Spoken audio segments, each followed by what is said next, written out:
turn on the PC, immediately press the Escape key ESC repeatedly to open the startup menu. Then press F10 to open the BIOS setup. Use the right arrow key to choose the system configuration, and then select Boot Options.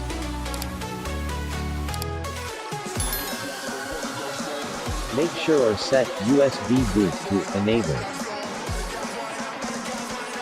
Select USB hard disk in the UEFI boot order menu, and press F5 and F6 to move it down or up to be first in the boot order. Select Legacy Support, then press Enter to change the setting to Disabled, then select Yes.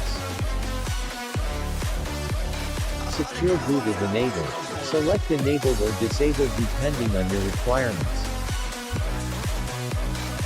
Select Exit, and choose Exit Saving Changes, and then press Enter to select Yes. And insert the USB flash drive into a USB port. Immediately press the Escape key repeatedly, about once every second, until the startup menu opens. Press F9 to open the Boot Device Options menu. Select the USB flash drive, and then press Enter.